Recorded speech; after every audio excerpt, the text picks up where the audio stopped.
अमृतवेल वि स खांडेकर या कादंबरीचा भाग 34वा। देवदत्ताने मधुरेसाठी बाहुली आणली आहे हे वसूला कळता कामा नये। हे नंदाच्या लक्षात यायला वेळ लागला नाही। तिने ती कुणाला न कळत आपल्या खोलीत नेऊन ठेवली। आज संध्याकाळी तिला बापूंच्या घरी जायचे होते। त्याच वेळी ती मधुरेसाठी विकत घेतल्याचे नाटक करावे अशी मनाशी ठरवून ती निश्चित झाली। संध्याकाळी बापू येताच ती त्यांच्याबरोबर मोठ्या उत्सुकतेने निघाली।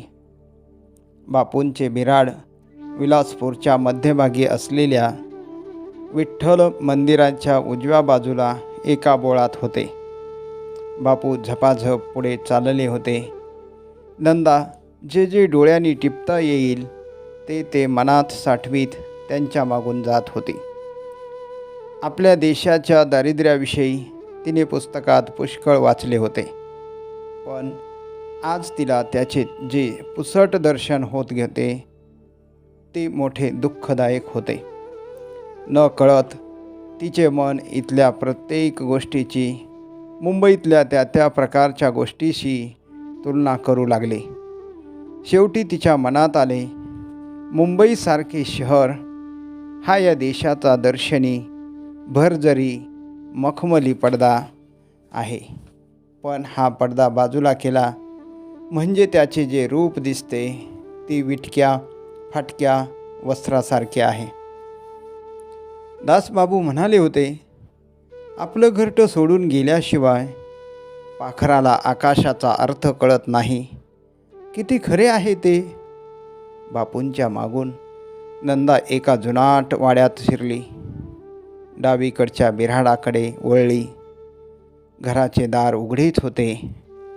बापू बरोबर ती आत गेली। चपला काढून ठेवून अरुंद पडवीतून बापूंबरोबर ती माझघरात शिरली। तिथे भिंतीला लागून एक खाट होती। त्या खाटेवर एक वृद्ध स्त्री पडली होती। पावले वाजताच पडल्या पडल्या तिने टकाटका पाहिले। बापू तिच्या अगदी जवळ गेले। नंदाही त्यांच्या मागून गेली। बापूंनी त्या स्त्रीला विचारले, कसं आहे? एखाद्या मांत्रिक बाहुलीप्रमाणे टकमक पाहत केसांचा कापूस झालेल्या त्या रुग्णशय्येवरल्या स्त्रीने उत्तर दिले, छान।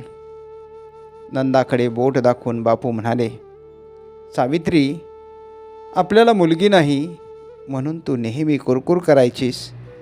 ही बघ, तुला मुलगी आणली आज। कशी आहे? आवडली ना? त्या स्त्रीच्या तोंडून एखाद्या पडवलेल्या पोपटांसारखा उद्गार निघाला, छान। अर्धांगामुळे त्या वृद्ध स्त्रीला अंथरुणावरून उठता येत नसावे। वाचा गेल्यामुळे छान या एका शब्दाशिवाय दुसरा शब्द तिला उच्चारता येत नसावा। बापूंच्या संसाराच्या या चित्राने नंदाचे मन काजळून गेले। किंचित भयभीत दृष्टीने तिने बापूंकडे पाहिले। अंधार उजळून टाकणाऱ्या शुक्र चांदणीचे स्मित त्यांच्या मुद्रेवर विलसत होते। नंदाने बापूंच्या पत्नीकडे पाहिले। पतीच्या त्या स्मिताचे प्रतिबिंब जणू काही त्या रुग्ण स्त्रीच्या मुद्रेवर उठून दिसत होते। दोघेही एकमेकांकडे किती आपुलकीने बघत होते, जणू ते नुकतेच लग्न झालेले जोडपे होते। बापू सावित्रीबाईंच्या अगदी जवळ गेले। त्यांच्या विस्कटलेल्या केसावरून त्यांनी मायेने हात फिरवला। लगेच ते मोठ्याने हसत उद्गारले, अरे हो, विसरलोच की। सकाळच्या भाकरी भाजण्याच्या नादात तुझी वेणी घालायची राहून गेली। जरा थांब हं, ही तुझी लेक आली आहे फार दिवसांनी माहेरपणाला। तिला चहा करून देतो, मग तुझी अशी छान केसभूषा करतो की छान म्हणजे काय, आपली जुन्या काळातली वेणी। हां, ती पोनी टेलबिल नाही, काही आपल्याला कळत नाही. शेवटचे वाक्य बोलता बोलता नंदाकडे पाहून ते हसले आणि म्हणाले, आम्ही आपले खादीवाले असलो तरी आम्हाला चहा करता येतो हां. सावित्रीचं चहा वाचून चालत नाही, तेव्हा हे सारं पाकशास्त्र शिकावंच लागलं मला. बापू वळून आपल्या खोलीत जायला निघाले, पण नंदाने त्यांना जाऊ दिले नाही. सावित्रीबाईंच्या खाटेवर कडेला ती बसली होती. ती चटकन उठली आणि म्हणाली, तुम्ही बसा बापू, आईच्या पाशी. आज जाऊन मी करते चहा. बापू झटकन मधल्या दारापर्यंत गेले आणि दोन्ही हातांनी दार अडविल्याचा आविर्भाव करीत म्हणाले, हां, इकडे यायचं नाही बायकांनी, हे पुरुष राज्य आहे. कार्तिकेयाच्या देवळात जशी बायकांना बंदी असते, तशी अस्मादिकांच्या मुदपाक खाण्यातही ती आहे. शिवाय एक कामही आहे नंदाताई तुझ्याकडे. तुझ्यासारख्या विदुषीचा अभिप्राय हवाय मला माझ्या चहावर. साबणांच्या जाहिरातीवर नट्यांचे अभिप्राय छापतात ना, तसा छापायला. हो, काय नेम सांगावा. उद्या जहागीरदारांच्या कडील नोकरी गेली तर चहाचं दुकान काढावं लागेल या देशभक्ताला. बापूंच्या या थट्टेकर स्वभावाचे एरवी नंदाला हसू आले असते. दुःख गोड करून घ्यायची शहाण्या माणसांची ही रीत तिला अपरिचित नव्हती. पण स्वतःवर आणि स्वतःच्या परिस्थितीवर चाललेला बापूंचा हा विनोद ऐकताना तिचे सारे लक्ष सावित्रीबाईंच्याकडे लागले होते. त्यांच्या मुद्रेवर मंद स्मिताखेरीज दुसरा कुठलाच भाव दिसत नव्हता. ती थोडी वर सरकली आणि वाकून सावित्रीबाईंना म्हणाली, आई, पाय चेपू का तुमचे? बोलता बोलता तिने त्यांच्या अंगावरून हात फिरवायला सुरुवात केली. तिच्या आई या हाकेमुळे असेल अथवा प्रेमळ स्पर्शामुळे असेल, सावित्रीबाईंच्या डोळ्यात टचकन पाणी उभे राहिले. नंदाला ते दिसले. ती आसवे दुःखाची नव्हेत हे तिने ओळखले. उन्हाळ्यात तापलेल्या धरणीला जेव्हा पहिल्या पावसाचा स्पर्श होतो, तेव्हा तिच्यातून सुगंध दरवळू लागतो. ते अश्रूही तसेच होते. स्वयंपाकघरातून बापूंचा आवाज ऐकू येऊ लागला. ते काहीतरी गुणगुणत होते. मधूनच त्यातला एखादा दुसरा शब्द ऐकू येई. नंदा कान देऊन ऐकू लागली. मोगरा, मोगरा हे 2 शब्द तिला ऐकू आले. बापूंचा आवाज किनरा होता, पण त्याला गोडवा होता. मधल्या दारापाशी जाऊन उभे राहावे आणि त्यांचे हे गाणे ऐकावे अशी प्रबळ इच्छा नंदाच्या मनात निर्माण झाली. आई, आले हा मी, असे म्हणून ती खाटीवरून उठली आणि मधल्या दारापाशी जाऊन उभी राहिली. आतली खोली वेडीवाकडीच होती. चूल कुठेतरी आडोशाला असावी, ती नंदाला दिसत नव्हती. बापूही दिसत नव्हते, पण आता त्यांचा आवाज मात्र स्पष्ट ऐकू येत होता. तालासुरावर ते म्हणत होते, इवलेशे रोप लावी येले द्वारी, तयाचा वेलू गेला गगनावेरी. मोगरा फुलला, मोगरा फुलला, फुले वेचिता बारू कळियाशी आला. मनाची गुंती गुंफियेला शेला, बाप रखुमा देवीवरू विठ्ठली अर्पिला. बापू गात असलेल्या अभंगाचा उल्लेख दादांच्या तोंडून नंदाने अनेकदा ऐकला होता, पण त्यांची भावना पूर्णतः तिला आज प्रथमच जाणवली. तिच्या मनात आले, हा अभंग भक्तीप्रमाणे प्रीतीलाही लागू पडणार नाही का? बापूंच्या गळ्यात माळ घालून या घरात सावित्रीबाईंनी प्रवेश केला असेल, तेव्हा त्यांच्या प्रीतीचे रोप इवलेशे असेल. आज त्या इवल्याशा रोपाचा वेल आकाशाच्या मांडवावर चढला आहे. किती वर्ष झाली कुणास ठाऊक. अर्धांग वायूने अंथरुणाला खिळलेल्या पत्नीला बापू तळहातावरल्या फोडाप्रमाणे सांभाळीत आहेत. दारिद्र्यात एकटेच हसत मुखाने. इथे खरा मोगरा फुललेला आहे. आणि वसूच्या बंगल्यात कपबशा किणकिणल्या. नंदा झटकन दारातून परतली. सावित्रीबाई पाशी येऊन बसली. तिच्या पाठोपाठ बापू चहाचे 2 पेले घेऊन आले. एक त्यांनी नंदाच्या हातात दिला, दुसरा जमिनीवर ठेवला. मग सावित्रीबाईंच्या मानेखाली हात घालून त्यांनी त्यांना हळूच उठविले. भिंतीला टेकून ठेवलेल्या तक्क्याला त्यांना टेकवून बसविले. मग खाली ठेवलेला पेला उचलून थोडा थोडा चहा बशीत ओतीत बापू सावित्रीबाईंना हळूहळू चहा पाजू लागले. चहा घेता घेता नंदाने विचारले, तुम्ही घेत नाही बापू? बापू हसत उतरले, पूर्वी घेत नव्हतो, पण हिच्या संगतीनं घ्यायला लागलो अलीकडे. या कपातला थोडा चहा मी घेणारच आहे. हिचा माझा करार ठरलाय एक, जे काही देव देईल ते वाटून घ्यायचं. निम्म निम्म ते जाऊ दे. नंदाताई, चहा कसा झालाय ते सांग आधी. फक्कड, फर्स्ट क्लास, A1? हो, माणसानं एक हातचा धंदा नेहमी खिशात ठेवावा. भाग 35. नंदा परतली तेव्हा चांगला अंधार पडला होता, पण तो तिला दिसत नव्हता. मनाच्या गाभाऱ्यात मोगरा फुलला, मोगरा फुलला हे शब्द दरवळत होते. आकाश जणू काही तो अभंग गात होते आणि त्याच्या प्रत्येक सुराबरोबर वर एक चांदणी फुलत होती. दासबाबूंनी प्रीतीचा जो अर्थ तिला समजावून सांगितला, त्याचा साक्षात्कार एका दरिद्री घरातल्या वृद्ध झोडप्याच्या सहवासात तिला झाला होता. मनात न मावणाऱ्या आनंदाच्या लाटांवर तरंगत ती बंगल्यावर पोहोचली. मात्र बंगल्यात पाऊल टाकताच तिथे चाललेली नोकर माणसांची धावपळ पाहून ती स्तंभित झाली. काही वेळ काय झाले हे तिला कळेना. वसूचा आपल्या मनावर बिलकुल ताबा नाही. तिने काही ती भीतच पुढे गेली. वसूच्या शयनगृहात पलंगावर मधुरा मूर्छित पडली होती. संध्याकाळी तर मधुरा खेळायला गेली होती. तिचे हे दुखणे एकदम कसे उलटले तिला काही कळेना. पुढे होऊन मधुरेची नाडी पाहणाऱ्या डॉक्टरास नंदाने विचारले, कसा आहे डॉक्टर? तिचा आवाज कानावर पडताच वसुंधरेने वळून तिच्याकडे पाहिले. लगेच तिने आपले तोंड फिरविले. वसूच्या या वागण्याचा तिला काही बोध होईना.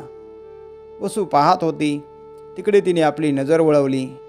पलंगाच्या पलीकडे देवदत्ताने दिलेली बाहुली छिन्नभिन्न होऊन पडली होती. एकदम वसूचे कर्कश शब्द तिच्या कानावर आले, तुझ्या खोलीत कशी आली बाहुली नंदा? आपल्या भोवताली सारी खोली फिरते आहे असे क्षणभर नंदाला वाटले. लगेच सारे बळ एकवटून तिने उत्तर दिले, मी आणली होती ती मधुरेसाठी. कुठनं? वसुंधरेनं प्रश्न केला. नंदा किंचित गडबडली. लगेच शांतपणाने ती उत्तरली, मुंबईहून येतानाच आणली होती ती मी, माझ्या वाढदिवसादिवशी मधुरेला द्यायला. आज माझा वाढदिवस आहे म्हणून मी ती बाहेर काढून. खोटं, साप खोटं, वसुंधरा किंचाळली. देवदत्ताने आणली होती ही. तू रोज त्यांच्याशी गुलुगुलू गोष्टी करायला जातेस ना? लायब्ररीत जायचं निमित्त करून? ठाऊक आहे ते सारं मला. त्यांनी ही तुझ्याकडे दिली. मधुरेला भुलवून माझ्यापासनं दूर न्यायचा कट करताय तुम्ही. पण मी नाही सोडायची तिला. एवढी लेखीवरली माया उतू जात होती तर यायचं होतं देवदत्ताने इथं ती बाहुली घेऊन. ही सारी ढोंग सोंग समजतात हा मला. नंदा, माझी मैत्रीण म्हणून तू इथं आलीस. तुला हे चोंबडे कारभार करायला सांगितलं होतं कोणी? काय घडले असावे हे क्षणार्धात नंदाच्या लक्षात येऊन चुकले. खेळून परत आल्यावर नंदा मावशी कुठे दिसत नाही म्हणून मधुरा आपल्या खोलीकडे गेली असेल. समोर नवी सुंदर बाहुली दिसताच ती घेऊन नाचत नाचत ती वसूकडे धावली असेल. ती बाहुली देवदत्ताने आणली आहे हे कळताच तिच्या मनाने चटकन सारे दुवे जुळविले. देवदत्ताने दिल्लीत विकत घेतलेली ही बाहुली गंगारामाला ठाऊक असणारच. पार्वतीपाशी तो ते सहज बोलून गेला असावा. मधुरा बाहुली घेऊन वसूकडे गेली तेव्हा पार्वती तिथे असावी. नंदा पुन्हा पुन्हा स्वतःची निर्भत्सना करू लागली. छे, आपण वसूशी खोटं बोलायला नको होतं. भाग 36. पहाटेचे गार वारे सुटले तरी नंदाचा डोळ्याला डोळा लागला नाही. पुन्हा पुन्हा या कुशीवरून त्या कुशीवर होत रात्री जे ऐकले त्याचा अर्थ लावण्याची ती धडपड करीत होती. पत्राचे कपटे जुळवून ते वाचण्याचा प्रयत्न करावा तशी. रात्री मधुरा शुद्धीवर यायला वेळ लागला तेव्हा नंदाचे काळीज धडधडू लागले. पण डॉक्टर तिला धीर देत म्हणाले होते, हे फेफरं नाही, भीतीच्या पोटी येणारी मूर्छा आहे. ते खरंच होते. शुद्धीवर आल्यावर मधुरा काही केल्या आईकडे जायला तयार होईना. तिला थोडी कॉफी पाजून नंदाने आपल्या कुशीत घेतले आणि गमतीदार गोष्टी सांगत झोपविले. पण मधुरा झोपली तरी वसुंधरा जेवायला उठली नाही. नंदाही उपाशी राहिली. आगीतल्या दोन अपरिचित माणसाप्रमाणे त्या दोघी मैत्रिणी आपापल्या पलंगावर बसून राहिल्या. शेवटी नंदा उठली, वसुंधरेजवळ येऊन बसली. तिच्या मस्तकावरून मायेने हात फिरवीत ती म्हणाली, वसू, क्षमा कर मला. मी खोटं बोलायला नको होतं मघाशी. पण खरं सांगते, देवदत्ताने दिलेली ती बाहुली मी आणली होती मधुरेला द्यायला. तुझी मैत्रीण म्हणून इथं आले मी. तुला फसवायला नको होतं मी. पण माझ्या गळ्याची शपथ आहे तुला, अशी मनातल्या मनात तू कुढत बसलीस तर दुसऱ्या माणसानं काय करावं? देवदत्तांच्या बाबतीतलं तुझं दुःख काय आहे हे कळल्याशिवाय ते मला कसं दूर करता येईल? आणि तुझं दुःख हलकं करता येत नसेल तर मी इथं राहायचं तरी कशाला?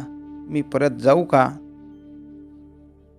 वसूला थोपटीत आणि तिला धीर देत नंदा बराच वेळ बोलत राहिली.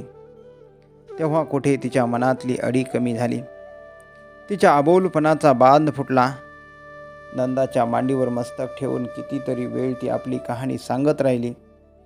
मग झोपेच्या गोळ्या घेऊन ती झोपी गेली. पण नंदा मात्र जागीच राहिली. बुताटकीच्या अफवेमुळे ओस पडलेल्या वाड्यात औशेची रात्र काढावी लागणाऱ्या प्रवासिनीसारखी वसूने सांगितलेली सारी कहाणी एखाद्या चित्रपटाप्रमाणे तिच्या डोळ्यापुढून सरकू लागली. बाळपणीच आईबाबांच्या मायेला पारखी झालेली वसू, मामाच्या घरात खुरटलेल्या मनाने लहानाची मोठी झालेली वसू, आपल्या रूपाच्या आणि गळ्याच्या धुंदीत स्वप्नरंजनात दंग होणारी वसू, अशा वसूचे देवदत्ताशी लग्न झाले. प्रीतीच्या पहिल्या रात्रीचे एक अतिमोहक चित्र स्वप्नाळू वसूने मनात रंगविलेले असते. चित्रपटातल्या नाजूक साजूक मिलनासारखे देवदत्त हळूच जवळ येऊन आपली हनुवटी वर करील, आपल्या रूपाची स्तुती करील, आपल्या लाजरेपणाविषयी थट्टेने बोलेल आणि मग हळूच आपला हात हातात घेऊन, पण प्रत्यक्षात तिच्या या स्वप्नाच्या ठिकऱ्या ठिकऱ्या उडतात. त्या पहिल्या रात्री देवदत्त मद्यपी मित्राच्या बैठकीत मशगूल होऊन जातो. तो शयनगृहात येतो 2 वाजल्यावर. आल्याबरोबर धुसमुसळेपणाने तो तिला आपल्याकडे ओढतो. मग किळसवाना वास येत असलेल्या तोंडाने ती तिची चुंबनामागून चुंबने घेतो. कोळ्यांच्या जाळ्यात सापडलेल्या माशासारखी त्यांच्या मिठीत तिची अवस्था होते. प्रीतीच्या या पाशवी दर्शनाने वसूच्या मनाला तो तडा जातो. तो कायमचा, तो चांदला जावा असे पुढे काहीच घडत नाही. मामा मामींच्या लोभीपणामुळे नावापुरते असलेले माहेरही तिला पूर्णपणे पारखे होते. नवरा दगड असला तरी त्याला बायकोनेच देव मानायला हवे या कोरड्या उपदेशाशिवाय सासूकडूनही तिला काही मिळत नाही. देवदत्ताच्या कुठल्याही बेहोशीत, दारूच्या, शिकारीच्या, वाचनाच्या, नाचगाण्याच्या वसू भाग घेऊ शकत नाही. मधुरेच्या जन्मानंतर सुद्धा दोघांची मने कधीच जवळ येत नाहीत.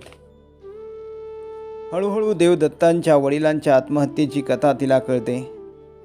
त्या वेडाचा वारसा देवदत्ताकडेही आला आहे ही शंका तिच्या मनात मूळ धरते. दोघांकडे 2 ध्रुवाचे अंतर निर्माण होते. या सर्वांवर कळस चढतो. तो दारूच्या धुंदीत देवदत्त आपल्या आईचा खून करायला जातो तेव्हा. माझ्या वडिलांचा खून तू केलास असे बडबडत बंदूक घेऊन तो आपल्या आईच्या अंगावर धावतो. आता त्याच्या वेडाची हद्द झाली अशी वसूची खात्री होते. हा भयानक प्रसंग पाहून मधुरेला फिट्स येऊ लागतात. आपल्या आणि मधुरेच्या जीवाविषयी वसू धास्तावून जाते. देवदत्ताचा बंगला सोडून सासूच्या बंगल्यात येऊन राहते. इथं पाऊल टाकलं तर मी जीव देईन अशी ती देवदत्ताला बजावते. कल्पनेने हा चित्रपट पाहता पाहता नंदाच्या अंगावर काटा उभा राहिला.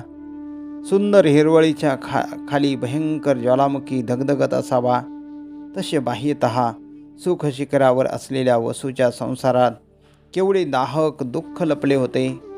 तिला वाटले असे उठावे, देवदत्ताच्या बंगल्यावर जावे आणि वसूसारख्या साध्या भोळ्या मुलीच्या जीवनाशी त्याने मांडलेल्या या क्रूर खेळाचा जाब त्याला हडसून खडसून विचारावा.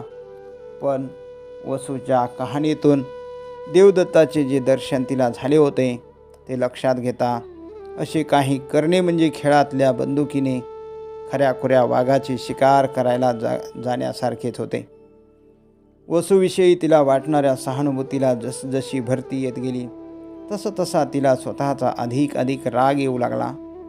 देवदत्ताने सज्जनपणाचे सोंग आणून आपल्याला फसविले आणि एखाद्या अल्लड पोरीप्रमाणे त्याचे कौतुक करीत आपण त्याच्याशी समरस झालो.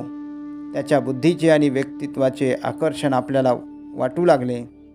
पण तो सज्जनपणा हा नुसता देखावा होता. रावणाने चढविलेला रामाचा मुखवटा होता. मात्र या मनस्थितीतही राहून एक शंका तिला बेचैन करून सोडित होती. इतका निष्ठुर आणि इतका व्यसनी मनुष्य सज्जनपणाची सोंग सहज सजवू शकतो. विवेकानंदाची पूजा करणारे मन आपल्या सहचारिणीचा अपमान करायला कसे धजते.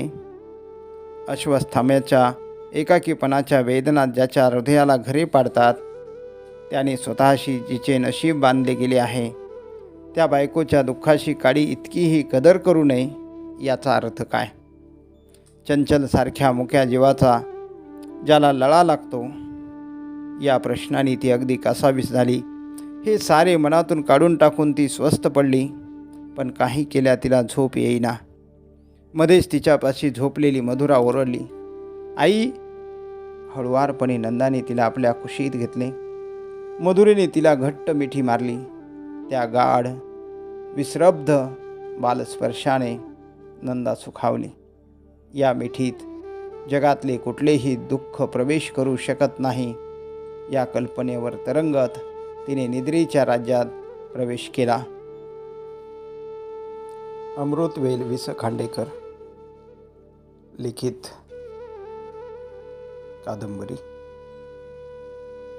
कादंबरीचं वाचन भाग 37. दिवस उगवत होते आणि रेंगाळत कंटाळत मावळत होते. नंदा अधूनमधून लायब्ररीत जाई, पण तिथे देवदत्त तिला एकदाही भेटला नाही. रात्री लायब्ररीत जळत असलेला दिवाही तिने कधी पाहिला नाही. पार्वतीला भेटायला येणारा गंगारामही 1.5-2 महिन्यात तिला दिसला नाही. देवदत्ताची स्वारी कुठल्या तरी दूरच्या प्रवासाला गेली असावी अशी तिने मनाशी खुणगाठ बांधली. 2 महिने होत आले, पण देवदत्ताची गाठ पडताच वसूचा विषय त्याच्यापाशी कसा काढायचा, त्याच्या पापाचे पुरेपूर माप त्याच्या पदरात कसे घालायचे याविषयी तिच्या मनाचा निश्चय होईना. आता ती सारा दिवस मधुरेशी खेळण्यात आणि वसूला बोलकी करण्यात घालवू लागली. संध्याकाळी बापूंबरोबर ती त्यांच्या घरीही निघून जाई. तिथून परतल्यावर रात्री वसूशी बोलत बसे. या गप्पा गोष्टी बापूंच्या कुटुंबाविषयी तिला जी माहिती मिळाली तिच्यामुळे त्यांच्याविषयी तिला वाटणारा आदर दुणावला. बापूंना एकच मुलगा आहे अशी तिची आत्तापर्यंत समजूत होती, पण देवदत्ताच्या वयाचा एक दुसरा मुलगा बापूंना होता हे ऐकून तिला मोठे आश्चर्य वाटले. त्या मुलांविषयी बापूंनी तिच्यापाशी अवाक्षरही काढले नव्हते.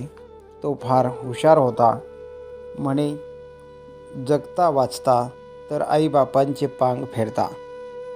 पण 10 वर्षापूर्वी देवदत्ताला वाचविण्याच्या धडपडीत तो एका अपघातात मृत्युमुखी पडला होता. त्या धक्क्याने बापूंची बायको जी अंथरुणाला खिळली ती कायमची. या लुळ्या पांगळ्या सासूची सेवा करायला प्रेमविवाह करून घरात आलेल्या सुनबाई नाखुश आहेत हे बापूंनी पाहून थोरल्या मुलाला मुंबईला पाठवून दिले होते. जुन्या नोकरा चाकरांकडून वसूने ऐकलेल्या या गोष्टी जेव्हा नंदाला कळल्या तेव्हा तिच्या पुढे एकच प्रश्न उभा राहिला. असा देव माणूस अगदी जवळ असताना आपले दुःख त्याला सांगायची आणि त्याचे दुःख हलके करायची इच्छा वसूला का होऊ नये या प्रश्नाचे ती बेचैन होई. काही केल्या त्याचे उत्तर तिला सापडत नसे. मात्र संध्याकाळच्या बापूंच्या आणि सावित्रीबाईंच्या सहवासातल्या 4 घटका तिला मोठा दिलासा देत. दिवसभर उन्हातानातून चालून आलेल्या प्रवाशाला गंगास्नान घडावे तसे तिला होई. कसे शीतळ निर्मळ वाटे.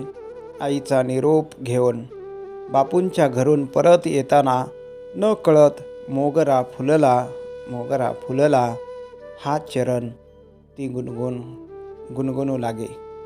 तथापि एक गोष्ट तिच्या लक्षात येऊन चुकली होती. जागीरदारांचा विषय निघाला की बोलावे बापू अबोल होत. त्यांच्याकडून एखाद दुसऱ्या वाक्याचेच उत्तर मिळे. अथांग खोलीत उन्हाचा अंधूक कवडसा कुठेतरी पडावा.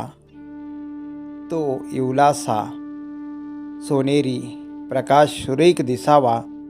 पण खोलीतला काळोख उजळून टाकण्याची शक्ती त्याच्या अंगी असू नये तसे बापूंचे उत्तर तिला वाटे. 3-4 दिवसात बापूंकडून कणाकणाने जे तिला कळले ते एवढेच होते. देवदत्ताचे वडील बापूंचे चांगले मित्र होते. ते मुळीच वेडसर नव्हते. ते होते दत्तक. बाळपण फार गरिबीत गेल्यामुळे त्यांचा स्वभाव चमत्कारिक झाला असावा. या तऱ्हेवाईकपणामुळे तरुण वयातच ते बुवा वैराग्याच्या नादाला लागले. आत्महत्येचे वेडही त्यांच्या डोक्यात शिरले. मात्र आश्चर्याची गोष्ट म्हणजे आत्महत्येनंतर त्यांचे प्रेत चंदनगडाच्या आसपास कुठेही सापडले नाही.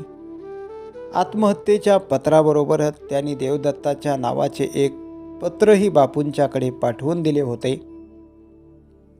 त्या पत्रावर माझ्या मृत्यूनंतर 20 वर्षांनी चिरंजीव देवदत्त यास देणे एवढेच शब्द होते. बापूंनी ते पत्र 20 वर्ष जीवापलीकडे जपून ठेवले आणि 3-4 महिन्यापूर्वी देवदत्ताला दिले. देवदत्ताच्या वडिलांविषयी एवढे तरी तिला कळले. पण त्याच्या आईविषयी तिने काही विचारले की बापू चटकन विषय बदलीत. शेवटी देवदत्तांविषयी नंदाने अगदी खोदून प्रश्न केले तेव्हा बापू म्हणाले, चप्पळ घोड्यावर मांड ठोकून बसणारा कुणीतरी असावा लागतो. तसा स्वार नसला की घोडा उधळतो. शनिवारी संध्याकाळी बापूंच्या त्या सूचक बोलण्याचा विचार करीतच नंदा सावित्रीबाईंना म्हणाली, आई येते हं. तिने त्यांना नमस्कार केला. इतक्यात बापू उतरले. सावित्री, खरा म्हातारा झालो हा मी. कसलीच आठवण राहत नाही आता. लगेच खुंटीला लावलेल्या कोटाकडे ते गेले. त्यातून एक पत्र बाहेर काढून त्यांनी ते नंदांच्या हातात दिले. तिने वरचे अक्षर पाहिले. पत्र देवदत्ताचे होते. परत येताच नंदा तडक आपल्या खोलीत गेली. दिवा लावून ते पत्र वाचू लागली. पत्राच्या प्रारंभी घाईघाईने प्रिय नंदा अशी अक्षरे लिहिलेली दिसत होती. मागावून ते खोडून टाकली असावीत. पत्रात एवढाच मजकूर होता. काल रात्री मी परत आलो. सकाळी मोठ्या आशेने लायब्ररीत गेलो, पण तुम्ही लायब्ररीत आला नाही. किती अधीरतेने तुमची वाट पाहिली मीच नाही, चंचल नाही. तुम्ही माझ्यावर रागावला आहात होय ना? का वसून राक्षसांच्या गुहेतच तुम्हालाही भय घातले.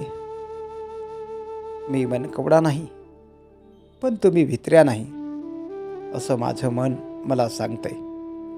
चंचल माझी खरीखुरी मैत्रीण आहे, पण ती फक्त डोळ्यांनी बोलते. तुम्ही आयुष्यात आलात, एक बोलकी मैत्रीण मिळाली, म्हणून मी आनंदून गेलो.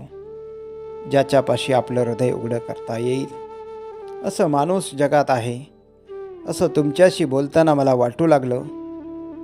तो सारा भासच होता का? 2-4 दिवसात मी पुन्हा बाहेर जाणार आहे. कधी परत येईन कोण जाणे. कदाचित परत येणारही नाही. ते जाऊ दे. मी परत आलो तरी कधी येईन हे कोणी सांगावं. मी येईपर्यंत तुम्ही इथं असाल असं थोडंच आहे. जाण्यापूर्वी तुमच्याशी मनमोकळेपणानं बोलावं असं सारखं वाटतंय. उद्या भेटाल. दुपारी 3 वाजता चंदनगडला जाऊ. संध्याकाळी परत येऊ. मात्र माझ्यातल्या राक्षसाचं भय वाटू लागलं असेल तर हे साहस करू नका. शेवटी या जगात माणूस एकटा, अगदी एकटा आहे हे खरं. अश्वत्थाम्याला हेमिंग्वेचा मार्ग मोकळा नाही, पण तो मला आहे. हे माझं केवढं सुदैव आहे. तुमचा देवदत्त. पत्र वाचून नंदाच्या मनात विचारांचे काहूर माजले. देवदत्ताबरोबर चंदनगडला जावे की न जावे? वसूला सांगून जाणे तर अगदी अशक्य. ही गोष्ट तिच्यापाशी काढली तर ती डोक्यात राग घालून घेईल. पण देवदत्ताशी मोकळेपणाने बोलल्याखेरीज वसूच्या संसाराचे चिखलात रुतून बसलेले चाक वर निघणे शक्य नाही. ही संधी अनायासे आली आहे, तिचा फायदा आपण घेतला पाहिजे असे तिने शेवटी मनाशी ठरविले. मात्र दुसऱ्या दिवशी चंदनगडला जाण्याकरिता गाडीत बसल्यावर पुन्हा तिच्या मनातली रसिखेस सुरू झाली. देवदत्ताच्या स्वैरवर्तनाचे आणि बेफाम मनोवृत्तीचे वर्णन वसूच्या तोंडून आपण ऐकले आहे. साप सुंदर दिसतो म्हणून त्याला कोणी कवटाळेल का? देवदत्ताबरोबर आपण एकटीने चंदनगडावर जाणे सुरक्षितपणाचे होईल का? अनेक कुसळे तिच्या मनाला सारखी टोचत राहिली. थर्न ह्युदेल हा स्वाक्षरीच्या वहीतला नेहरूंचा संदेश तिला आठवला. पण लगेच तिच्या मनात आले, डोंगराप्रमाणे संदेशही दुरूनच साजरे दिसतात. ती काहीच बोलत नाही असे पाहून देवदत्ताने प्रश्न केला, आज मौन व्रताचा दिवस आहे वाटतं. नंदाने होकारार्थी मान हलवली. देवदत्त मोठ्याने हसत उद्गारला, तुम्ही उत्तरसुद्धा मौनानच दिलं. आता मात्र नंदाला हसू आवरेना. ती उत्तरली, ऐकायला आले मी आज, बोलायला नाही. देवदत्त क्षणभर थांबून म्हणाला, ऐकणाराचे 2 वर्ग असतात, कानाने ऐकणारांचा नि काळजानं ऐकणारांचा. तुम्ही कुठल्या वर्गात मोडता? नंदा चटकन म्हणाली, ते तुम्ही आधीच ठरवलंय. त्याशिवाय का तुम्ही मला इतक्या अगत्यानं बोलावलं असतं? गडावर नंदाला घेऊन देवदत्त आपल्या बंगल्यावर गेला. बंगला सुस्थितीत ठेवलेला होता. त्याची देखभाल करणारे नोकर चाकरही तिथे होते. देवदत्त अधूनमधून एखादा दिवस या बंगल्यात काढतो हे त्याच्याकडूनच तिला कळले. चहा घेऊन दोघेही गड पाहायला गेले. बाहेर पडली. अनेक जुने अवशेष पाहत पाहत दोघेही पूर्वेकडच्या दरवाजापाशी आली. तिथून खाली हिरव्या रंगाच्या विविध छटांनी नटलेला वृक्षवेलींचा समुद्र पसरला होता. त्या समुद्रातून दीपस्तंभाप्रमाणे अर्धवट डोके वर काढणारा एक कळस दिसत होता. तो कसला आहे म्हणून नंदाने विचारले. तेव्हा देवदत्त म्हणाला, ते आहे व्याघ्रेश्वराचं देऊळ. वाघाचा उपद्रव होऊ नये म्हणून भोवतालच्या खेड्यातले लोक त्याला नवस बोलतात. फिरता फिरता देवदत्त पश्चिमेकडल्या गारकड्याकडे आला. सूर्यास्ताला अजून बराच वेळ होता, पण थंड हवेमुळं ऊन बिलकुल जाणवत नव्हते. गारकडा हा त्या गडाचा सर्वात उंच असा कडा होता. तो लांब रुंद काळा कुट्ट कडा हत्तीच्या सुळ्याप्रमाणे डोंगरातून बाहेर आल्यासारखा दिसत होता. त्या कड्यावर उभी राहून नंदा दोन्ही बाजूंना पाहू लागली. एखाद्या निद्रित राक्षसिनीप्रमाणे वाचून पडलेली समोरची खोल भयांदरी पाहून तिचे अंग शहारले. देवदत्ताच्या वडिलांनी याच दरीत उडी टाकून आत्महत्या केल्याची कथा तिला आठवली. तिने त्याच्याकडे पाहिले. त्याच्या मुद्रेवर कसलीच चलबिचल दिसत नव्हती. जणू समोर पसरलेल्या सृष्टी सौंदर्याच्या सागरावर त्याची दृष्टी एखाद्या नौकेसारखी तरंगत होती. त्या सागराची भीषणता तिला सर्वस्वी अपरिचित होती. दोघे मागे येऊन एका खडकावर बसली. काही क्षण दोघेही गप्प होती. आपापल्या अंतरंगात बुडून गेली होती. मध्यरात्रीच्या शांत वातावरणाचा भंग करणाऱ्या पक्ष्याच्या चित्काराप्रमाणे देवदत्ताने एकदम तिला प्रश्न केला, तुम्ही माझ्यावर रागावला आहात? नंदाने नकारार्थी मान हलवली. देवदत्त हसला. टाचणीने फुगा फोडून आनंदणाऱ्या खोडकर मुलासारखा. मग तो म्हणाला, वसूनं तुम्हाला सांगितलेलं सारं खरं आहे. आईचा खून करायला मी निघालो होतो हे सत्य आहे. दारूचा प्याला हा माझा जिगरदोस्त आहे हे खरं आहे. अगदी परवापर्यंत तरी तो तसा होता. पण मी असा वेड्यासारखा वाहत का गेलो हे वसूनं कधी एका शब्दानं तरी मला विचारलं का?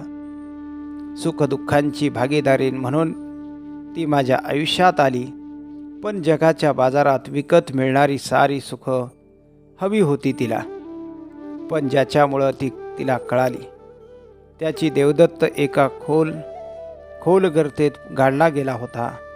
तिथून त्याला वर काढण्यासाठी ती नुसती वाकली असती. तिनं आपला हात पुढं केला असता. निदान त्या नरकात तिच्या डोळ्यातली 4 टिपं त्यांच्यावर पडली असती तर. सुस्कारा सोडून तो पुढं म्हणाला, मी कुणापाशी जन्म मागितला नव्हता, पण तो मला मिळाला. मला व्यसनी व्हायचं नव्हतं, पण मी वाहत गेलो. वसूबरोबर मला सुखानं संसार करायचा होता, पण 4ही दिशांना दूर दूर पसरलेल्या निर्विकार आकाशाकडे टक लावून पाहत तो उद्गारला, असं झालं असतं तर. जर आणि तर ही दैवाची रथाची चक्र आहेत. माझ्यासारखी माणसे त्या चाकांना बांधलेली असतात. धुळीतून खळग्यातून फरफटत जाणं एवढंच त्यांच्या ललाटी लिहिलेलं असतं. तो एकदम थांबला. वळवाच्या पावसासारखा.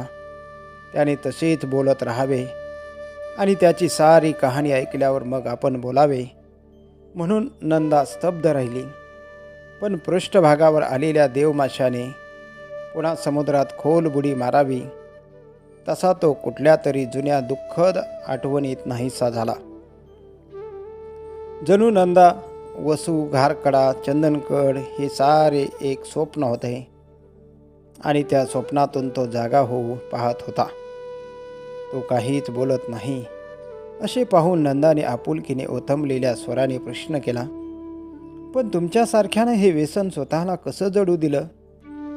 देवदत्ताच्या मुद्रेवर कोमेजू लागलेल्या फुलासारखे उदास स्मित उगवले आणि मावळले. तो शांतपणाने म्हणाला, वसूनं मला हा प्रश्न विचारला असता तर. लगेच तो मोठ्याने हसत उद्गारला, जर आणि तर. मनुष्य हा किती आशाळभूत प्राणी आहे हे सिद्ध करण्यापलीकडे या शब्दांचा काही उपयोग नाही. ते जाऊ दे. दारूचं व्यसन मला कसं लागलं हे मी तुम्हाला सांगितलं तर तुमचा विश्वास बसणार नाही माझ्यावर. मद्याचा पहिला पेला माझ्या हातात कोणी दिला असेल? तुम्ही विदुषी आहात. गडकऱ्यांचं नाटक वाचलं आहे ना तुम्ही? कोणीतरी व्यसनी मित्रानं? देवदत्त विकट हास्य करीत उद्गारला. चूक, साप चूक. प्रत्यक्ष जन्म देणाऱ्या आईनं उंच कड्यावरून खाली लोटल्या जाणाऱ्या माणसासारखा नंदाच्या तोंडून कातर उद्गार निघाला. सख्या आईनं? न कळत तिच्या तोंडून शब्द गेले. होकारार्थी मान हलवीत देवदत्त म्हणाला, सख्या आईनं ज्याच्या हातात हा दारूचा प्याला दिला तो पोरगा केवळ 10 वर्षाचा होता. जखमी पाडसाकडे हरणीने पाहावे तसे नंदाने देवदत्ताकडे एक दृष्टिक्षेप केला. लगेच तिने आपले तोंड झाकून घेतले.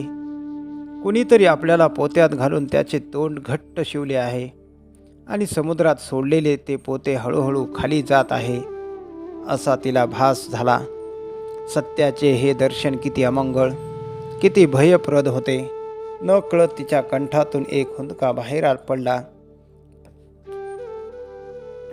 ती सुन्न होऊन बसली. मानवर करून देवदत्ताकडे पाहण्याचा धीर काही केल्या तिला होईना. मन काही तिच्या हातूनच तो घोर अपराध घडला होता तिला सारखे वाटत होते. देवदत्ताच्या तोंडून आपण जे ऐकले तेच एक भयंकर स्वप्न ठरेल तर किती बरे होईल. पण ते स्वप्न नाही याची क्षणाक्षणाला तिला जाणीव होत होती. गार कड्यावरून येणारा वारा अधिक थंडगार वाटू लागला होता. उन्ह मलूल झाल्यासारखे भासत होते. जणू काही नंदाच्या दुःखी मनाचे सृष्टीच्या आरशात पडलेले ते प्रतिबिंब होते. 10 वर्षांच्या पोटच्या पोराला सख्खी आई दारूचे व्यसन लावते, हे शक्य आहे का? छे! नंदाला माईची आठवण झाली. लहानपणी माईने रागाच्या भरात आपल्या अंगाला हात लावला, तरी नंतर माझा मिलीचा रागच मोठा वाईट आहे असे ती दिवसभर घोकत राही. शेखर गेल्यापासून आपण अगदी वेड्यासारखा वागत होतो. पण माईला एकच चिंता होती, नंदा पहिल्यासारखी कधी हसाय खेळायला लागेल. आईचे मन हे असे अमृतात न्हाऊन आलेले असते. पण देवदत्ताचा अनुभव, बनावट कथा रचून आपल्या दुर्वर्तनाचा दोष तो आईवर लादीत असेल का? धुळीच्या वादळात सापडलेले पान भिरभिरत कुठेतरी जावे तशी नंदाच्या मनाची स्थिती झाली. ती काहीच बोलत नाही. असे पाहून देवदत्ताने आवेगाने प्रश्न केला, माझी कर्मकथा तुम्हाला खरी वाटत नाही? तरीही नंदा काही बोलली नाही. देवदत्त ताडकन उठला आणि म्हणाला, जगातल्या एका माणसाचा तरी विश्वास मला हवाय, त्याशिवाय जगणं बोला. अशा घुम्या राहू नका. त्याचा आवाज अधिक घोगरा होत असल्याची जाणीव नंदाच्या कानांना झाली. पण तिच्या तोंडून शब्द बाहेर फुटेना. समोर उभ्या असलेल्या देवदत्ताची पावले एकदम दिसेनाशी झाली. भयभीत दृष्टीने तिने वर पाहिले. तो कड्याच्या टोकाकडे चालला होता. धिम्या पावलांनी रुबाबात सिंहासनावर बसायला निघालेल्या राजपुत्रासारखा. सारे बळ एकवटून ती त्याच्याकडे धावली आणि त्याचा हात घट्ट धरून ती म्हणाली, काय आरंभलंय हे तुम्ही? तो शांतपणे उतरला. सत्य भीतर नसतं हे सिद्ध करून दाखविणार आहे मी तुला. त्या व्यग्र आणि व्याकुळ मनस्थितीतही त्याने पहिल्यांदाच आपल्याला उद्देशून तुला हा शब्द वापरला हे तिच्या लक्षात आल्या वाचून राहिले नाही. काळोखात पाय रुतलेल्या काट्याने विवळ झालेल्या स्थितीतही आभाळात लुकलुकणाऱ्या चांदणीचा दिलासा मिळावा तसा त्या आपुलकीच्या शब्दाचा तिच्या मनावर परिणाम झाला. त्याचा हात अधिकच घट्ट धरीत ती म्हणाली, काय करणार आहात तुम्ही? तिचा हात झिडकारण्याचा प्रयत्न करीत तो उद्गारला, सरळ खाली उडी टाकणार, मग बसेल विश्वास माझ्या बोलण्यावर? दोन्ही हातांनी त्याचा हात घट्ट धरीत नंदा निग्रहाने म्हणाली, असलं भलतं असेल तर बोलू नका. तिने त्याच्याकडे पाहिले. त्याचा चेहरा उग्र झाला होता. नजर कुठेतरी शून्यात लागली होती. एखाद्या वेड्यासारखा तो ओरडला, सोड, मुकाट्यानं माझा हात सोड, नाहीतर माझ्याबरोबर या खालच्या दरीत तुझ्या चिंधड्या चिंधड्या होतील. बोलता बोलता तो नंदाकडे रोखून पाहू लागला. त्याच्या नजरेत निखारे फुलले होते. नंदाचे हात कापू लागले. त्याचे तळवे घामेजले. पण तिने ओठ गठ्ठ दाबून धरले. राखेत लपलेला अग्नी स्फुल्लिंग फुलावा तसा आता तिच्या मुद्रेवर करारीपणा दिसू लागला. तिच्या हातांना जोराचा हिसडा देत देवदत्त म्हणाला, सोडणार नाहीस तू मला? ती निश्चयी स्वराने उतरली, नाही नाही नाही. मग आवडा गिळून मृदू स्वराने ती म्हणाली, मीही येणार आहे तुमच्याबरोबर. कुठं? त्या दरीत? हवं तर स्वर्गात सुद्धा. स्वर्गात देवदत्ताला जागा नाही. त्याच्याबरोबर ज्याला यायचं असेल त्याला नरकातच. नंदा उतरली, तिथंही मी येईन, पण तुमचा हात सोडणार नाही.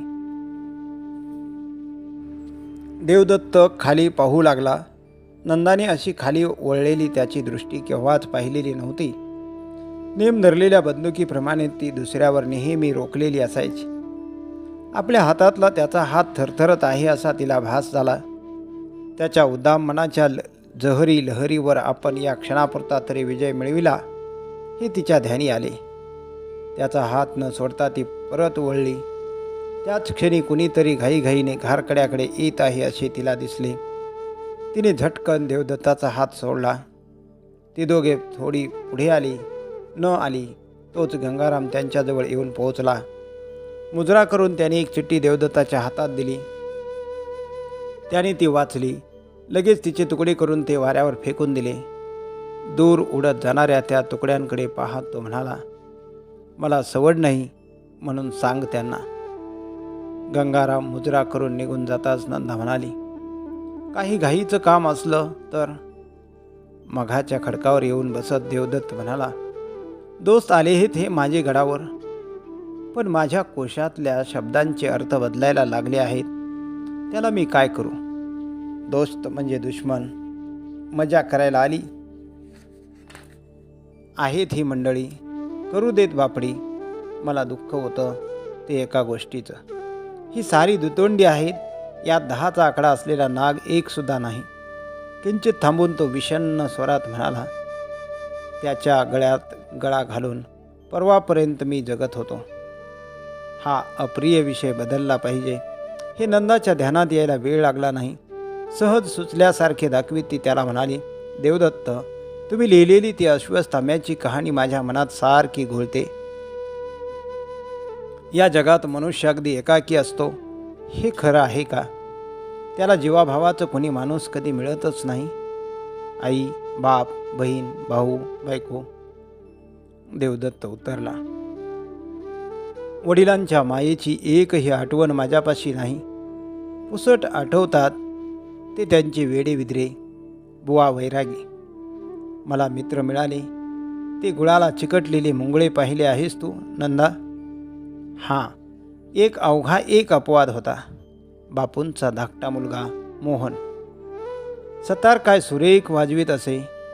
तो गेला आणि माझी सतार मुकी झाली. त्याच्या मायेची आठवण झाली की अजून काळजात चर्र होतं. माझे सारे दुर्गुण त्याला ठाऊक होते, तरी त्यानं माझ्यावर प्रेम केलं. झिंगलेला देवदत्त मोटारीखाली सापडत होता. त्याला वाचवायला तो गेला. बोलता बोलता देवदत्ताचा कंठ सद्गदित झाला. त्याने आपली दृष्टी दुसरीकडे वळवली. डोळ्यात उभे राहिलेले पाणी आपल्याला दिसू नये अशी त्याची इच्छा असावी हे नंदाने ओळखले.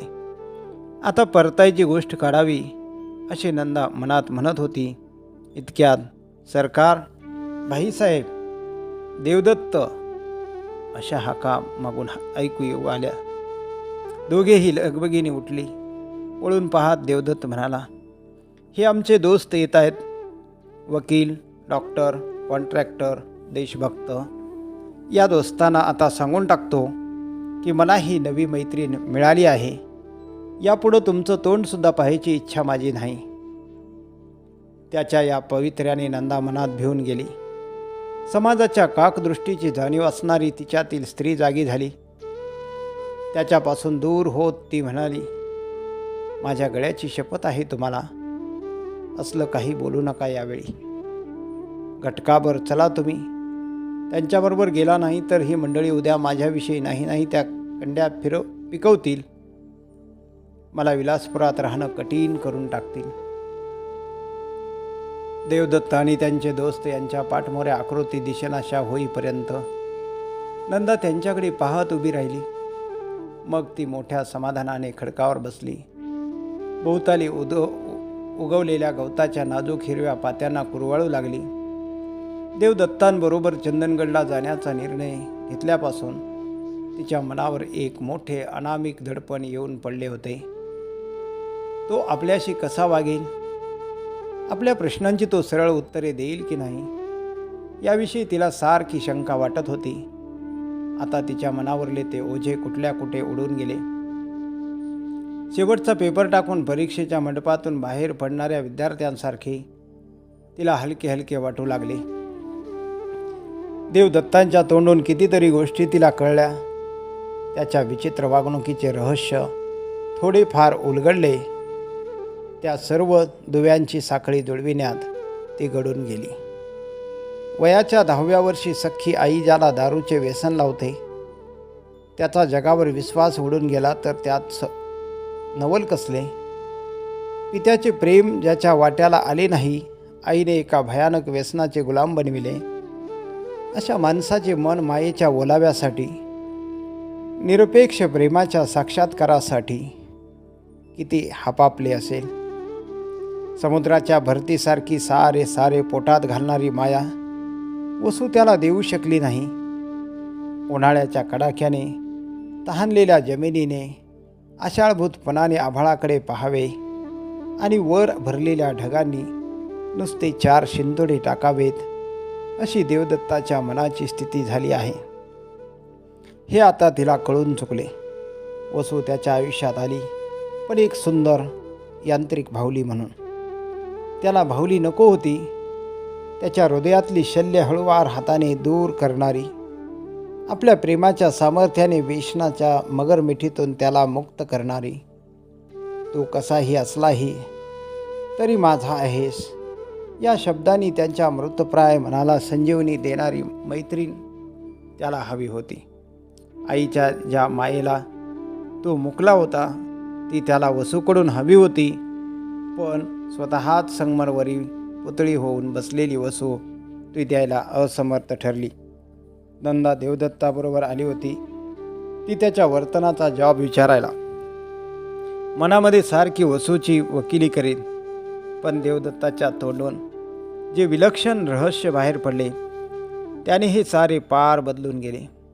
सहानुभूतीची अधिक गरज कुणाला असेल तर ती देवदत्ताला आहे, हे आता नंदाच्या लक्षात येऊन चुकले. पहिल्या दिवशी विचित्र वाटलेले त्याचे ते बोलणे, काळोखातल्या विजेच्या चमकाऱ्यासारखे भासणारे त्याच्या लेखनाचे तुकडे, मस्तकातल्या जखमेने अस्वस्थ होऊन भटकत राहिलेला तो एकाकी अश्वस्थामा, त्याच्या दिवाणखान्यातली ती सत्तार, ती बंदूक, त्या हेमिंग्वे आणि विवेकानंद यांच्या प्रतिमा, चंचलशी हितगुज करता करता तुझ्याशिवाय मला फक्त एकच मित्र आहे, तो म्हणजे मृत्यू, हे त्याने सहज काढलेले उद्गार, या साऱ्यांची संगती तिला लागली. पश्चिमेकडे लहान मोठे ढग जमू लागले. दिवसभर चालून थकलेला सूर्य मंद पावलांनी क्षितिजाशी उतरत होता. चित्रकाराने भल्या मोठ्या फलकावर निरनिराळ्या रंगाचे फटकारे मारायला सुरुवात करावी तशी पश्चिम दिशा दिसू लागली. ढगांवर भगवे, गुलाबी, सोनेरी रंग चढू लागले. समोरचे ते सुरेख रंग पाहता पाहता तिला मघाच्या देवदत्ताच्या स्पर्शाची आठवण झाली. त्या क्षणी आपले मनही असेच रंगले होते असे तिला वाटले. ते चित्र तिच्या डोळ्यापुढे उभे राहिले. देवदत्त कड्याच्या टोकाकडे गेला तेव्हा आपला जीव खालीवर झाला. आपण धावत त्याला धरायला गेलो. त्याचा हात घट्ट धरला. हे सारे सहज घडले क्षणार्धात. पण दुसऱ्याच क्षणी त्याच्या बळकट हाताची ऊब आपल्याला जाणवली. त्याचा तो स्पर्श किती सुखद होता.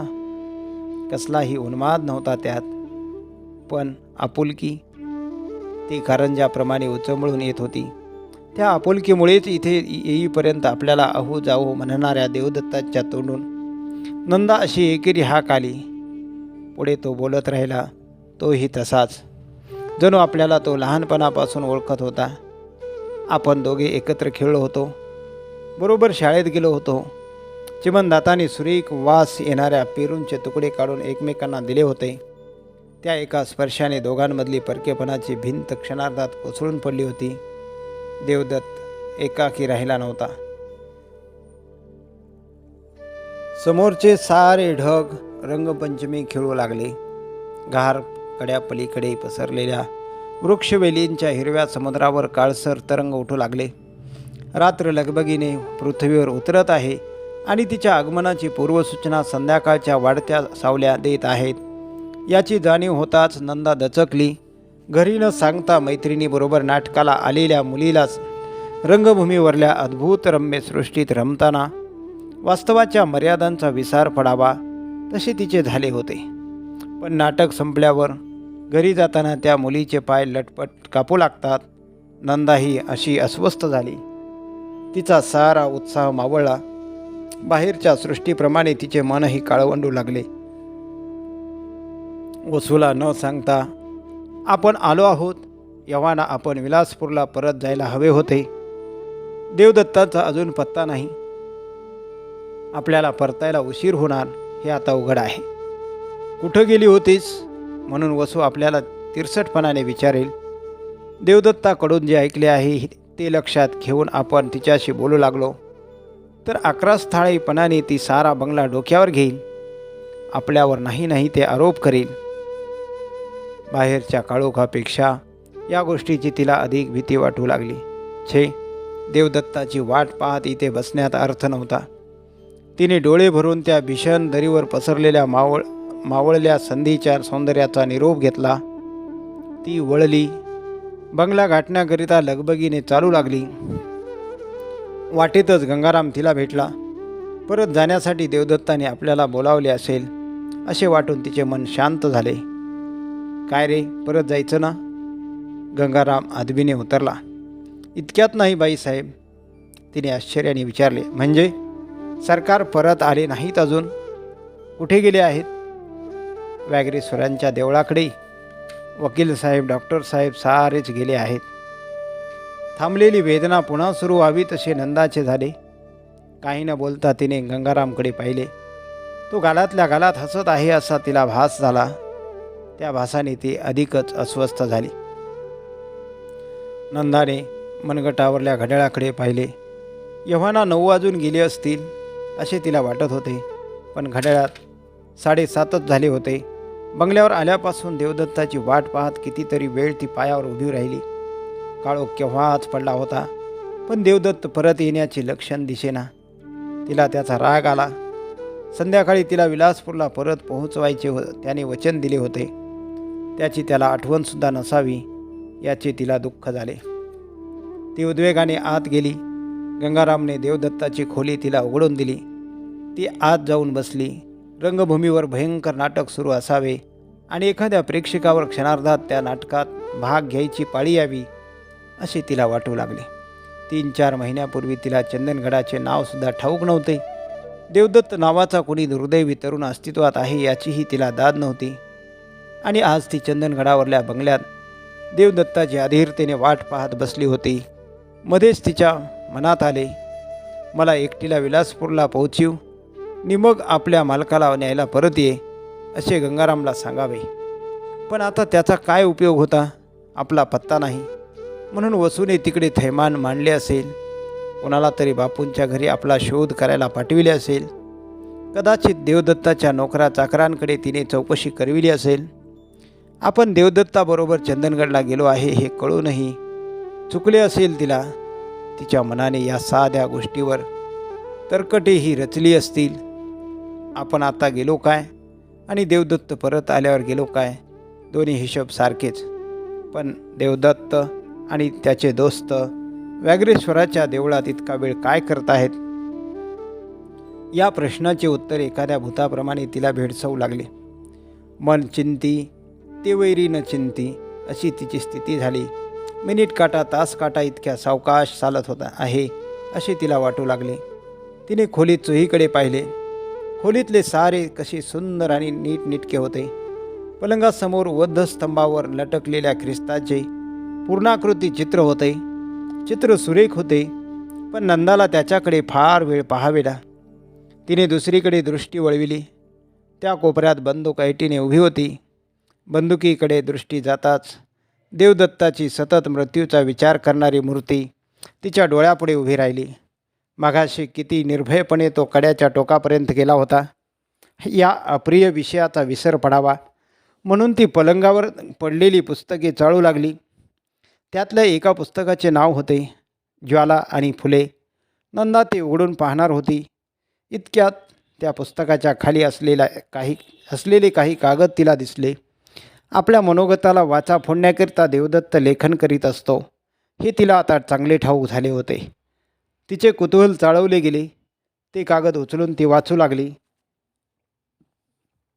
बलसाडला पहाटे पाहिलेला तो पौर्णिमेचा चंद्र, सारी अंबराई चांदण्याची गर्भ रेशमी शाल पांघरून झोपली होती. निरागस ताण्या मुलीसारखी, निरीच्छ साधूसारखी. जग पहिल्यांदा निर्माण झाले तेव्हा ते असेच होते का? शांत, सुंदर, निष्पाप. मग त्या शांतीचा भंग कुणी केला? जगाला कुरूप कुणी बनविले? त्याला पापाच्या गर्तेत कोणी ढकलले? मनुष्याने. पण या मनुष्यानेच महाभारतासारखे ग्रंथ लिहिले आहेत. वेरूळच्या लेण्यासारखी अद्भुत रम्य स्वप्ने साकार केली आहेत. कैलास लेण्याच्या ललाटावर रेखलेली ती शुक्ल पक्षातली चंद्रकोर, जणू भगवान शंकरच त्या लेण्यांच्या रूपाने समाधी लावून बसले होते. जोपर्यंत वाचायला महाभारत आणि पाहायला कैलास लेणे आहे तोपर्यंत या जगात जगण्यासारखे काहीतरी खचित आहे. ताजमहालासमोर मी उभा होतो. पुष्कळ वाचले होते त्याच्याविषयी, पण कैलास लेण्यासारखे काही अद्भुत जाणवले नाही. मनाचे पाखरू पिंजऱ्यातून उडून झाडावर बसले, पण निळ्या आकाशात ते उडेना. निराळ्याच कल्पनांचे तांडव मनात सुरू झाले. मुमताजवर शहाजहानचे अतिशय प्रेम होते म्हणून त्याने तिची ही अमर कबर बांधली. पण शहाजहानला आणखीही पुष्कळ बेगमा होत्या. त्यापैकी दुसऱ्या कोणावरही त्याचे प्रेम नव्हते. मग आपल्या जनानखान्याच्या गोठ्यात त्याने त्या मुख्या गायी बांधून ठेवल्या तरी कशाला? खरंच प्रेम म्हणजे काय? यौवन आणि सौंदर्यांच्या संगमावर जाणवणारा क्षणभंगूर दिव्य भास, की ज्याच्या पाकळ्यांना संधीचे रंग आहेत आणि ज्याच्या अंतरंगात कस्तुरीचा वास आहे, असे अमर फूल. छे, या प्रश्नांचे उत्तर शहाजहानशी बातचीत केल्याशिवाय आपल्याला मिळणार नाही. पण ते कसे शक्य आहे? माणसाला भूतकाळात जाता येत असते तर मार्को पोलोपेक्षाही अधिक धाडसी प्रवासी झालो असतो मी. जीवनाचा अर्थ कळावा म्हणून मी बुद्धाला, ख्रिस्ताला, व्यासाला, चर्वाकाला, शेक्सपियरला, तुकारामाला आणि अशा अनेकांना भेटलो असतो. प्रश्नामागून प्रश्न विचारून त्यांना सतावून सोडले असते. हरिद्वारला गंगेच्या विशाल पात्रात कितीतरी वेळ पाय सोडून बसलो असतो. असे विशाल हृदय निसर्गाने मानवाला का दिले नाही? गंगामाईकडे पाहताना साऱ्या सृष्टीतली करुणा, पाप ताप व्याप नाहीशी करणारी करुणा मूर्तिमंत पुढून वाहत आहे असा भास झाला मला. हेमिंग्वेने उगीच बंदुकीने आत्मघात करून घेतला. त्याने गंगामाई पाहिली नव्हती. या जगाचा निरोप घेताना एवढा गदारोळ कशाला करायला हवा? आईच्या मांडीवर बाळ झोपी जाते ना, तशी मृत्यूच्या मांडीवर मस्तक टेकून ज्याला चिरनिद्रा घ्यायची असेल त्याने गंगामाईकडे यावे. मलाही तो मोह झाला. मी काही पायऱ्या उतरलो, पण मी भित्रा आहे का? शिकार करताना ज्यानं मला पाहिले असा माझा शत्रूसुद्धा ही शंका घेणार नाही. मग मी का परतलो? मला मोह आहे कशाचा? या 3.5 हात देहाचा? उपभोगाने बेचव झालेल्या त्याच क्षुद्र क्षणिक शरीरसुखांचा? छे, मला तहान लागली आहे निराळ्याच गोष्टींची, निरपेक्ष प्रेमांची. पण असे प्रेम जगात आहे का? का ते शुद्ध मृगजळ आहे?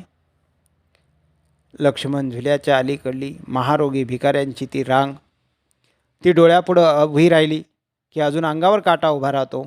या महारोग्यांच्या थाळ्यात मी पैसे टाकले, पण त्यांच्याकडे निरखून पाहण्याचा धीर मला झाला नाही. असली भाकड करुणा काय कामाची. त्यातला एखादा मला मिठी मारायला धावला असता तर मी दूर पळालो असतो. त्याच्यावर खेकसलो असतो. त्याला शिव्याशाप मोजले असते. त्या महारोग्यासमोरून मी झुल्याकडे गेलो, एखाद्या गुन्हेगारासारखा.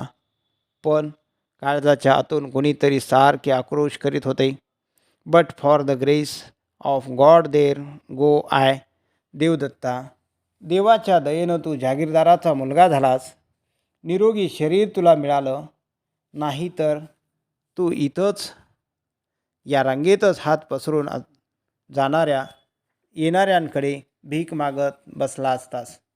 जगात किती महारोगी आहेत, किती दीनदलित आहेत, किती दुःखी माणसे आहेत. त्यांचं माझं काहीच नातं नाही का? त्याच्यासाठी मी काय केलं आहे? काहीतरी करावंसं वाटतं. पण 10व्या वर्षी आईनं दिलेला तो दारूचा प्याला, बाबासाहेबांच्या मृत्यूनंतर 20 वर्षांनी बापूंनी दिलेलं त्यांचं ते भयंकर पत्र, हे सारं माझ्या मेंदूच्या चिंधड्या करीत आहे. माझं काळीज गोठवून टाकीत आहे. ही भूतकाळातली भूतं माझ्या मानगुटीवर बसली आहेत. त्यांना गाडून टाकणारा मांत्रिक. लक्ष्मण झुल्यापाशी पोहोचलो. नंदाची एकदम आठवण झाली. एकदाच भेटली ती, पण एकदाच चमकून गेलेल्या विजेला आषाढातल्या अमावस्येचा अंधार काही केल्या विसरू शकत नाही. मी परत जाईन तेव्हा विलासपुरात ती असेल का? वसू माझ्या आयुष्यात येण्यापूर्वी नंदा का आली नाही? कुणाला विचारू हा प्रश्न? कोण देईल याचं उत्तर? चंद्र, कबर, गंगा आणि महारोग यांचं नातं ज्याला सांगता येईल तोच या प्रश्नाचं उत्तर देईल. वसूच्या आधी नंदा माझ्या आयुष्यात का आली नाही? किती कठीण होता हा देवदत्ताचा प्रश्न. असल्या प्रश्नांची उत्तरे परमेश्वराला तरी कुठे ठाऊक असतात. देवदत्ताच्या पत्रातील शब्द तिला आठवले. माझ्यातल्या राक्षसाचं तुम्हाला भय वाटत असेल तर छे, या जगात कुणी देव नाही आणि कुणी राक्षस नाही. प्रत्येकाच्या हृदयात देवदानवांचे युद्ध मात्र सुरू आहे. देवदत्ताला आत्महत्येची लहर येते. ती त्याच्यातला राक्षस प्रबळ होतो तेव्हा तो लिहितो. त्यावेळी त्याच्यातला देव प्रभावी झालेला असतो. आत्महत्येची लहर. देवदत्ताला एकट्यालाच कशाला हसायला हवे? शेखर गेल्यावर आपलेही मन असेच बेताल झाले होते. आपल्याला मागे ओढणारे मायेचे पाश होते. दादांचे वात्सल्य होते. माईची ममता, मिलिंदाचा लळा. देवदत्त दुर्दैवी आहे. वादळात सापडलेल्या आणि शिडे फाटलेल्या होडीसारखा. नंदा पुढला कागद वाचू लागली. आरंभीच कवितेच्या ओळी तिला दिसल्या. मज अधिक राहाया नको, तू आग्रह आता करू, कारण या जगतातला मी केवळ यात्रे करू. या ओळी कुणाच्या? त्या देवदत्ताला इतक्या का आवडाव्यात? जीवाचे बरे वाईट करून घ्यायचे विचार त्याच्या मनात सारखे घुळत असतात म्हणून? मग तो विचार अंमलात आणण्याचा धीर त्याला का होत नाही? आत्महत्या हा पटाईत शिकाऱ्याच्या तळहाताचा मळ आहे. बंदुकीचा नेम श्वापदावर न धरता स्वतःच्या छातीवर, कपाळावर, नाही तर तोंडात धरला की नाही. माणूस झाडासारखा आहे. तो सुखासुखी वटत नाही. तो ओलावा शोधित राहतो. त्याचं खरं प्रेम असतं जीवनावर. मग ते जीवन कितीही कितीही भयंकर असो, मरणानंतरच्या अंधारात कुठलीही चांदणी चमकत नाही हे तो मनोमन जाणतो. देवदत्ताच्या मनाची मुळेसुद्धा अजून मायेचा ओलावा शोधित आहेत हेच खरे. तो त्याला मिळाला तर. कवितेच्या ओळीखालचा मजकूर ती वाचू लागली. माणसाचं मन ही एक अजब सर्कस आहे. माकड चेष्टा करून हसविणारा विदूषक, तोल सांभाळून तारेवरून चालणारी मुलगी, तरुणी, मृत्यूगोलात बेफामपणे मोटारसायकल चालविणारा तरुण आणि वाघ सिंहासारखे हिंस्र पशु, या सर्वांचं संमेलन आहे ते. वाघ सिंहाशिवाय सर्कस नाही. उदाम वासनांशिवाय मनुष्य नाही. केव्हा चुचकारून, केव्हा दरडावून, कधी पोटभर खायला घालून आणि कधी हवेत काड चाबूक उडवून सर्कसवाला वाघ सिंहावर हुकूमत गाजवितो. मात्र हे प्राणी माणसाळ्यासारखे वाटले तरी त्यांच्यातला हिंस्र पशु केव्हा जागा होईल याचा नेम नसतो. 6 महिने झाले माझ्या मनातल्या वाघसिंहाशी मी झुंज घेत आहे. त्यासाठी विलासपूर पुन्हा पुन्हा सोडले, दोस्तांचे टोळके मोडले, हरिद्वार गाठले, दीन दुःखी जगाचे दर्शन घेतले. पण मनुष्य स्वतःचा केवढा मोठा शत्रू आहे. मी जर बापूंचा मुलगा झालो असतो तर या वाघसिंहांना सहज माणसाळू शकलो असतो का? मोहनला देवदत्ताचा आणि देवदत्ताला मोहनचा जन्म मिळाला असता तर काय झाले असते? मी मोटारीखाली सापडून मेलो असतो की मोहनच्या आवडत्या स्वप्नांप्रमाणे विवेकानंदासारखा संन्यासी झालो असतो? कल्पनेची नशा दारूपेक्षाही लवकर चढते. जर आणि तर शब्दांची सुंदर प्रेते हे शब्द कोशातून काढून का टाकीत नाहीत? देवदत्ताच्या या स्वगतातल्या बापूंच्या उल्लेखाने नंदांचे कुतूहल शिगेला पोहोचले. ती घाईघाईने पुढला कागद वाचू लागली. माझे भांडण ईश्वराशी नाही, तो बिचारा मला कधी भेटलाच नाही. मग आमचे भांडण होणार तरी कसे? निसर्गाशीही माझे भांडण नाही. सूर्य चंद्राशी भांडून काय उपयोग आहे? ते उगवायचे तेव्हा उगवणार, मावळायचे तेव्हा मावळणार. माझे भांडण आहे माणसांशी, वडील आई बायको यांच्याशी. देवदत्ताचा अद्दपात रोखण्याची कोणती धडपड त्यांनी केली? माझे भांडण आहे बापूंसारख्या सज्जनांशी. आत्महत्या करण्यापूर्वी माझ्या वडिलांनी लिहिलेले पत्र 20 वर्ष जपून ठेवून बापूंनी मला दिले. या कानाचे त्या कानाला कळू न देता. पण या पत्रात काय असेल? देवदत्तावर काय परिणाम होईल याचा त्यांनी कधी विचार केला का? माझ्या स्वैर वागणुकीला आळा घालण्याचा त्यांनी प्रयत्न केला. वडिलकीच्या अधिकाराने त्यांनी एकदा तरी मला दरडावायचे होते. कोणी सांगावे? त्या एका क्षणाने माझे आयुष्य बदलून टाकले असते. विजेच्या एका चमकाऱ्याने आपण वाट चुकलो आहोत हे प्रवाशाच्या ध्यानात येते. माझेही असेच झाले असते. बापू सज्जन खरे, पण दुबळे सज्जन, दुर्बळ सज्जन आणि समर्थ दुर्जन असे माणसांचे 2च वर्ग या जगात का असावेत? सज्जनांचे साधुत्व आणि दुर्जनांचे सामर्थ्य याचा संगम या जगात अशक्य आहे काय? चुकलो मी. बापूंना दोष द्यायला मला काय अधिकार आहे? त्यांचा मोहन माझ्यापाशी जीवाला मुकला. त्या धक्क्याने त्याची आई अंतुरणाला खिळली. पण तिच्या समाचाराला मी कधीही गेलो नाही. दुःखाचे दर्शन माणसाला सह होते म्हणून मी गेलो नाही. का मोहनच्या मृत्यूची मनाला टोचणी लागली होती म्हणून मला जायला धीर झाला नाही? छे, मी स्वतःच्या छंदाफंदातच दंग होतो. इतरांच्या डोळ्यातल्या गंगा यमुनांपेक्षा स्वतःच्या हातातला मद्याचा प्याला अधिक मोलाचा मानित होतो. साऱ्या दुःखाचा विसर पाडणारी धुंदी क्षणाक्षणाला शोधित होतो. बापू, तुम्ही इतके सज्जन झाला नसता तर फार फार बरे झाले असते. 20 वर्षापूर्वीचे बापाचे पत्र मुलाला देताना ते चोरून वाचायचा मोह तुम्हाला व्हायला हवा होता. मग देवदत्ताच्या हाती ती जहराने भरलेली कुपी तुम्ही दिली नसती. देवदत्ताचे लिहिणे इथेच संपले होते. सुन्न मनाने ते कागद पलंगावर ठेवण्यासाठी नंदा पुढे झाली. पण त्या कागदांच्या खाली जाड जाड असे काही टाचून ठेवले होते हे तिच्या लक्षात आले. तिने कागद उलटे करून पाहिले. तो एक लिफाफा होता. माझ्या मृत्यूनंतर 20 वर्षांनी चिरंजीव देवदत्त याला देणे. ही त्याच्यावर किरट्या अक्षरातले शब्द वाचतात नंदा चपापली. पुरून ठेवलेला मोहरांचा हंडा सापडल्यामुळे एका मनाला आनंद व्हावा, पण त्या हंड्याभोवती वेटोळे घालून बसलेल्या सर्पाच्या फुत्काराने दुसरे मन भयभीत व्हावे तशी तिची स्थिती झाली. थरथर त्या हाताने तिने त्या लिफाफ्यातील पत्र बाहेर काढले. त्या पत्रावरील 20 वर्षापूर्वीची तारीख वाचताच काळपुरुष आत्मकथा सांगण्याकरिता आपल्यासमोर उभा राहिला आहे असा तिचा भास झाला.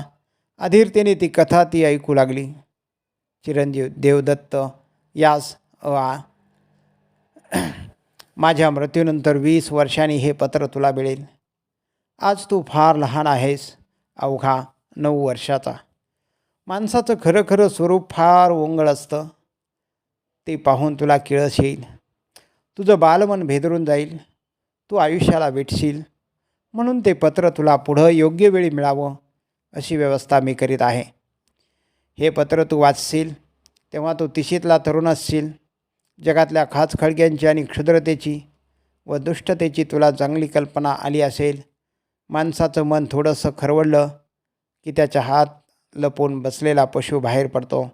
हा अनुभव तुलाही आला असेल. त्यामुळं मी लिहित आहे. ते वाचून तुला धक्का बसणार नाही. माझ्या मृत्यूसंबंधी अनेक गोष्टी तू ऐकल्या असतील. परमार्थाच्या वेळानं मी आत्मार्पण केलं अशी तुझी समजूत झाली असेल. समोर पसरलेला निळा सावळा समुद्र पाहून चैतन्य प्रभूंना तो घनश्याम कृष्णच आहे असा भास झाला. त्याला कवटाळण्याकरिता ते पुढे गेले, पुन्हा परतले नाहीत. असलीच काहीतरी कहाणी माझ्याविषयी विलासपुरात प्रचलित झाली असेल. हे सारं खोटं आहे अशी या पत्रानं तुझी खात्री होईल. लहानपणापासून मी साधू संतांच्या भजनी असलो तरी आत्मार्पण करून या जगाचा निरोप घ्यावा असा विचार माझ्या मनाला कधीच शिवला नव्हता. दत्तक झाल्यामुळं मी विलासपूरचा जागीरदार झालो, थोडा श्रीमंत झालो. तथापि आपल्यापेक्षा आपल्या मुलाचं वैभव वाढावं आणि ते आपण डोळ्यांनी पाहावं अशीच माझी इच्छा होती. पण माणसाची कुठली इच्छा या भिकारण्या जगात तृप्त झाली आहे. कुबेराची संपत्ती मिळविण्याच्या मार्गावर मी होतो, पण तुझ्या आईनं अब्रू सांभाळून राहणं अगदी अशक्य झाल्यामुळं मी आज आत्मनाशाचा मार्ग स्वीकारित आहे. देवदत्ता, जगाच्या दृष्टीने ही आत्महत्या ठरेल, पण खरं सांगायचं तर तो खून आहे. तुझ्या आईनं केलेला हा माझा खून आहे. विष पाजून किंवा गळा दाबून केलेला खून यापेक्षा फार बरा. बायकोचे इतर अपराध नवरा पोटात घालू शकतो, पण तिचा व्यभिचार, नागडा उघडा व्यभिचार, विषारी बाणाच्या टोकाप्रमाणे तुझ्या आईनं दुर्वर्तन माझ्या काळजात रुतून बसलंय. मला झोप येत नाही, अन्न गोड लागत नाही. विलासपुरातल्या घराघरात लोक तुझ्या आईची बदफैलीपणाविषयी बोलत आहेत, पण तिला त्याची पर्वा नाही. आपली वासना तृप्त करण्याकरिता तिनं बळी कुणाचा घ्यावा? मला कुबेराचं धन मिळवून देण्याकरिता इथे येऊन राहिलेल्या अलौकिक योगीराजांचा. तिनं त्यांना तपोभ्रष्ट केलं. माझी सर्व स्वप्न धुळीला मिळाली. त्या दोघांना एकांतात पाहिल्यापासून माझं मन पेटलेल्या लाक्षाग्रहासारखं झालं आहे. पुढची सारी कडू कहाणी तुला कशाला सांगू. शत्रूच्या वाट्यालाही परमेश्वरानं हे दुःख देऊ नये. माझी शेवटची एकच इच्छा आहे, हे पत्र तुझ्या हातात पडेल तेव्हा तुझी आई जिवंत असेल तर तुला योग्य वाटेल ती शिक्षा तिला दे. पापाचं प्रायश्चित कधी ना कधी घ्यावं लागतं. हे काम वासनेनं पिसाळलेल्या या कुलटेला 20 वर्षांनी का होईना चांगलं कळू दे. मृत्यूच्या दारातही माया माणसाला सोडित नाही. म्हणून 2 हितांच्या गोष्टी तुला सांगतो. पहिली, या पृथ्वी तलावर पैसा हाच परमेश्वर आहे हे कधीही विसरू नकोस. दुसरी, कोणत्याही स्त्रीवर कधीही विश्वास ठेवू नकोस. ताईसाहेब, दारातून नोकरांची हाक आली. नंदा दचकली. तिने हातातले कागद पलंगावर टाकले.